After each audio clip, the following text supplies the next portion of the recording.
नमस्कार बच्चों, इस वीडियो में हम पढ़ेंगे ऑक्सीजन परिवार के तत्व का अगला कंपाउंड, अगला यौगिक सल्फ्यूरिक अम्ल H2SO4 के बारे में।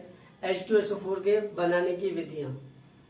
यद्यपि ये विधियां अब इस साल कोरोना महामारी के कारण आपके विद्यालय ना खुल रहे हैं, इस वजह से सरकार ने सिलेबस से हटा दिया है, लेकिन फिर भी सिलेबस पेपर में ना जाने आ जाए, इसलिए इन विधियों के बारे में हम आपको संक्षेप में बताए दे रहे हैं। थोड़ा बहुत विस्तार से तो नहीं आएगा, लेकिन इनके बारे में आपको पता होना चाहिए। तो चलिए शुरू करते हैं। सल्फ्यूरिक अम्ल बनाने की विधियां। सर्वप्रथम सल्फ्यूरिक अम्ल का निर्माण फेरस सल्फेट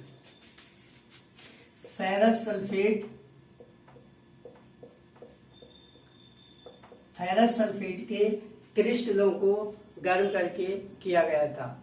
फेरस सल्फेट या इसको कहते हैं हरा कशिश।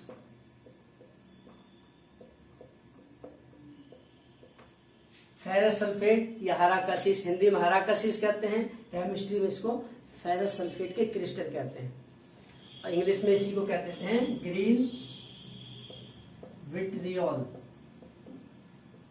ठीक है। फेरस सल्फेट के क्रिस्टलों को गर्म करने पर सल्फ्यूरिक अम्ल का निर्माण सर्वप्रथम किया गया था। देखिए कैसे,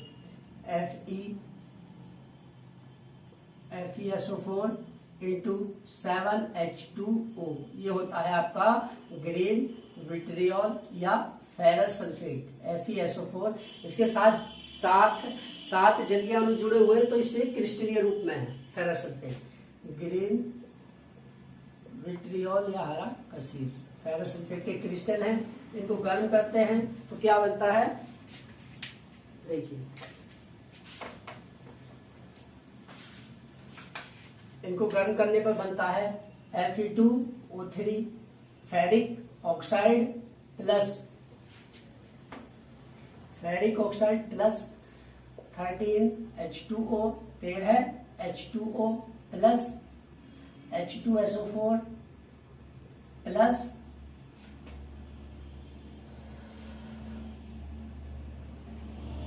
SO2 सल्फर डाइऑक्साइड गैस। यहाँ पर दो लेने पड़ेंगे। 2FeSO4 into 7H2O, इसको गर्म करेंगे तो बनेगा ferric oxide Fe2O3 plus 13H2O 13H2O plus H2SO4 यानी कि सल्फ्यूरिक अम्ल बन गया हमारा, प्लस SO2। फेरस सल्फेट के क्रिस्टलों को गर्म करने पर सल्फ्यूरिक अम्ल बनता है। ये सल्फ्यूरिक अम्ल है आपका, सल्फ्यूरिक एसिड। ठीक है, इसका नाम फेरिक ऑक्साइड है।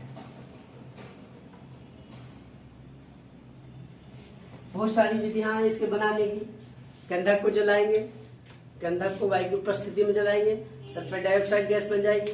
सल्फर डाइऑक्साइड गैस को किसी प्रेरक की उपस्थिति में ऑक्सीडाइज करेंगे, सल्फर डाइऑक्साइड गैस बनेगी, जिसका जल द्वारा अवशोषण करने पर सल्फ्यूरिक अम्ल बन जाता है।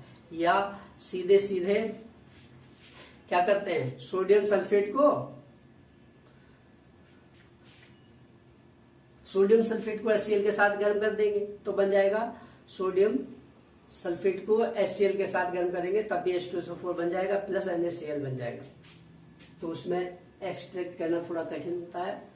तो ठीक है, तो बहुत सारी विधियां हैं, तो उन सब के बारे में हम ज्यादा नहीं जानेंगे। अब है मेन विधि थी जो आपके सिलेबस में थी, औद्योगिक विधियां बड़े पैमाने पर, क्योंकि सल्फ्यूरिक अम्ल का बहुत अधिक उपयोग होता है उद्योग धंधों में। तो बड़े पैमाने पर औद्योगिक विधियां, दो औद्योगिक विधियां थी मुख्य रूप से। विधियां हैं, दो विधियां हैं। नंबर 1 सीसा कक्ष विधि या लेड चैम्बर मेथड।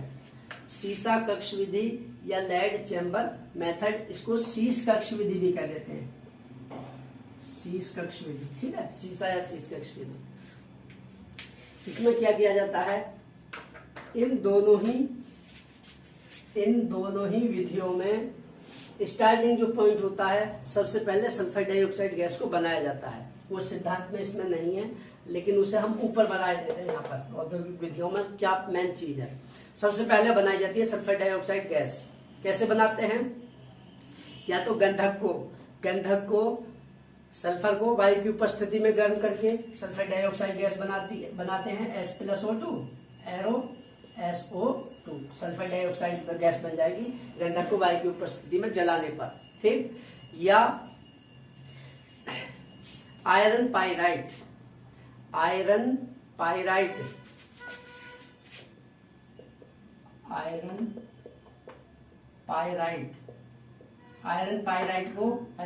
होता है FeS2। आयरन पाइराइट को वायु की उपस्थिति में गर्म करने पर सल्फर डाइऑक्साइड गैस बनाते हैं। देखिए कैसे बनेगी, FeS2 प्लस O2 एरो, ये बनेगा Fe2O3 ferric oxide plus 2SO2 sulphur dioxide है। इसे बैलेंस करने के लिए 3, यहाँ 2 कम से कम लेने पड़ेंगे तभी बैलेंस होगा। ये हो जाएगा 3 दूनी 6, 4 10, फिर 2 ले लीजिए पहले, तो 2 दूनी 4, ये 4 हो जाएंगे SO2। अब ओके, 4 ये और 3 ये 7, ये है आयरन पाइराइट। आयरन पाइराइट को वायु की उपस्थिति में इनके 2 FeS2 प्लस 7H2O और 2 FeS2 प्लस 7O2 एरो गर्म करेंगे 2 Fe2O3 प्लस 4SO2। सबसे पहले बनाई जाएगी सल्फर डाइऑक्साइड गैस। चाहे तो गंधक को सल्फर को वायु की उपस्थिति में गर्म करें, जलाएं तो सल्फर डाइऑक्साइड गैस बनेगी, या आयरन पाइराइट को वायु की उपस्थिति में गर्म करें तो सल्फर डाइऑक्साइड गैस बनेगी। औद्योगिक विधि में ये मुख्य है, पहले सल्फर डाइऑक्साइड गैस बनाई जाएगी दोनों ही विधियों में, ठीक है। तो हमने पहले ही बना ली। इसका सिद्धांत क्या है, शीर्षकक्ष विधि का। नाइट्रिक ऑक्साइड, ध्यान दीजिए, nitric oxide NO, nitric oxide उत्प्रेरक की उपस्थिति में सल्फर डाइऑक्साइड गैस का वायु द्वारा ऑक्सीकरण करने पर सल्फर डाइऑक्साइड गैस बनती है। ध्यान दीजिए, इस विधि में मुख्य क्या है, nitric oxide NO, nitric oxide उत्प्रेरक की उपस्थिति में सल्फर डाइऑक्साइड गैस का वायु द्वारा ऑक्सीकरण करने पर सल्फर डाइऑक्साइड गैस बनती है, जिसे जल द्वारा अवशोषित करने पर सल्फ्यूरिक अम्ल बनता है। देखिए, तो इस विधि में हो जाएगा SO2 प्लस O2 को 2 लेने पड़ेंगे, उत्प्रेरक हो जाएगा आपका NO नाइट्रिक ऑक्साइड और बन जाएगा 2SO3। अब क्या बनेगा, SO3 प्लस H2O, जल के द्वारा अवशोषित करेंगे तो क्या बन जाएगा आपका H2SO4 सल्फ्यूरिक अम्ल। सल्फर डाइऑक्साइड गैस का नाइट्रिक ऑक्साइड उत्प्रेरक की उपस्थिति में वायु द्वारा ऑक्सीकरण करने पर सल्फर डाइऑक्साइड गैस बनती है, जिसका जल द्वारा अवशोषण करने पर सल्फ्यूरिक अम्ल बनता है। यही शीर्षकक्ष विधि है। शॉर्ट में बताया, बहुत संक्षिप्त में है, तो बहुत लंबी चौड़ी विधि, लेकिन मेन चीज इसमें यही है मुख्य। उसके बाद दूसरी विधि है संपर्क विधि। यह आधुनिक विधि है। इस विधि से जो ऊपर शीर्षकक्ष विधि है, इससे प्राप्त होता है केवल 62% से 70% का सल्फ्यूरिक अम्ल, यानी 60 से मान लीजिए। शीर्षकक्ष विधि से केवल 60 से 70% सांद्रता का सल्फ्यूरिक अम्ल प्राप्त होता है। जो संपर्क विधि है, इस विधि द्वारा अधिक सांद्र और शुद्ध सल्फ्यूरिक अम्ल हमको प्राप्त होता है। तो इसमें क्या होता है, देखिए, प्लेटिनम एस्बेस्टोस, प्लेटिनम, ये याद नहीं रहे तो खाली प्लेटिनम कह देना, एस्बेस्टोस।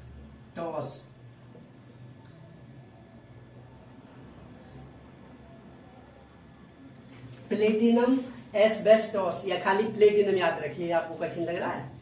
प्लेटिनम एस्बेस्टोस की उत्प्रेरक की उपस्थिति में सल्फर डाइऑक्साइड का वायु द्वारा ऑक्सीकरण करने पर सल्फर डाइऑक्साइड गैस बनती है। यानी कि प्लेटिनम उत्प्रेरक की उपस्थिति में सल्फर डाइऑक्साइड का वायु द्वारा 450 डिग्री सेल्सियस पर ऑक्सीकरण करने पर सल्फर डाइऑक्साइड गैस बनती है, जिसको सांद्र सल्फ्यूरिक अम्ल द्वारा अवशोषित करने पर पायरो सल्फ्यूरिक अम्ल बनता है, जो जल से क्रिया करके सांद्र सल्फ्यूरिक अम्ल बनाता है। देखिए कैसे, SO2 वही सेम 2 अणु लेने पड़ेंगे प्लस O2, इसमें उत्प्रेरक क्या होगा प्लेटिनम, प्लस इसके साथ 450 डिग्री सेल्सियस या 400 भी मान सकते हैं, 400 डिग्री सेल्सियस पर काम कर देगा। 2SO3 सल्फर ट्राइऑक्साइड, इस सल्फर ट्राइऑक्साइड को अवशोषित किया जाएगा H2SO4 में, तो क्या बनेगा H2S2O7। इसका नाम पायरो सल्फ्यूरिक एसिड या सधूम सल्फ्यूरिक अम्ल कहते हैं इसे, सधूम सल्फ्यूरिक या धुएंदार सधूम सल्फ्यूरिक अम्ल भी कह देते हैं इसे, ठीक है अम्ल। तो बन जाएगा पायरोसल्फ्यूरिक अम्ल। इस पायरोसल्फ्यूरिक अम्ल में उचित मात्रा में जल मिलाने पर सल्फ्यूरिक अम्ल बन जाता है। कैसे देखिए, H2S2O7 प्लस H2O, ये बन जाएंगे 2H2SO4, 2 अणु सल्फ्यूरिक अम्ल के, ठीक है। फिर से बताता हूं संपर्क विधि। प्लेटिनम उत्प्रेरक की उपस्थिति में तथा 450 डिग्री सेल्सियस पर सल्फर डाइऑक्साइड गैस का वायु द्वारा ऑक्सीकरण करने पर सल्फर ट्राइऑक्साइड गैस बनती है। इस सल्फर ट्राइऑक्साइड गैस को सांद्र सल्फ्यूरिक अम्ल द्वारा अवशोषित करने पर पायरो सल्फ्यूरिक अम्ल या सधूम सल्फ्यूरिक अम्ल बनता है, ठीक है H2S2O7, जिसमें उचित मात्रा में जल मिलाने पर सल्फ्यूरिक अम्ल बनता है। यह है आपका संपर्क विधि। संपर्क विधि ज्यादा इंपॉर्टेंट है, ज्यादा यूज की जाती है, क्योंकि इससे अधिक शुद्ध, अधिक सांद्र सल्फ्यूरिक अम्ल का निर्माण होता है। चूंकि प्लेटिनम बहुत महंगी धातु है, इसलिए इसके स्थान पर उत्प्रेरक हम क्या यूज कर सकते हैं, वैनेडियम पेंटाऑक्साइड, ठीक है। प्लेटिनम के स्थान पर हम वैनेडियम पेंटाऑक्साइड उत्प्रेरक का भी प्रयोग कर सकते हैं, क्योंकि ये सस्ता पड़ता है, ठीक है। तो यही थी इसकी बनाने की विधियां। यूं तो आपके सिलेबस में ये सब नहीं है, लेकिन आपको पता होना चाहिए, क्योंकि इनसे आधारित कोई भी प्रश्न छोटा मोटा आ जाए, ठीक है। तो आशा करता हूं आपको समझ आ गया होगा। धन्यवाद।